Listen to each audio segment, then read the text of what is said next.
ब्रह्ममुहूर्तावरती उपासना करणे शक्य न झाल्यास दिवसभरात कधीही केली तरी चालेल. प्रथम चौरंग किंवा पाट घेऊन त्यावरती शॉल किंवा तत्सम वस्त्र घालणे. त्यावरती आपल्या सद्गुरूंचा व महाप्राण हनुमंताचा फोटो ठेवणे.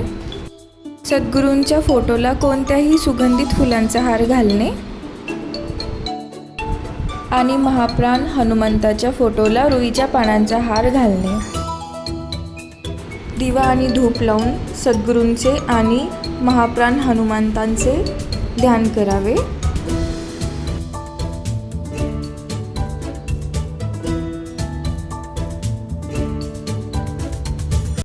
त्यानंतर कोणतेही एक स्तोत्र 11 वेळेस म्हणावे. श्री आदिमाता शुभंकरा स्तवनम.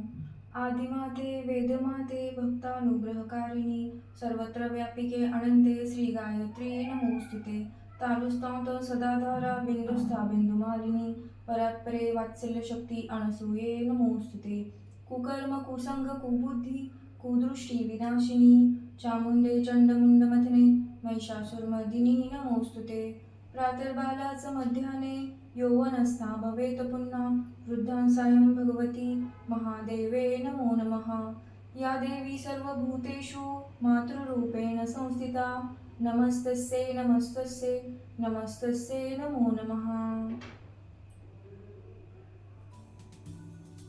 त्यानंतर कच्चा आंबा आणि भिजलेली चण्याची डाळ वाटून त्याचा प्रसाद अर्पण करणे आणि सोबतच आंब्याचं पन्नंही तेही अर्पण करणे. मग लोटांगण घालणे. वृद्धांनी केवळ उभ्याने नमस्कार केला तरी तो देवाला पोहोचतो. तर अशा प्रकारे आपली वैशाख पौर्णिमेची उपासना झालेली आहे. थँक्यू.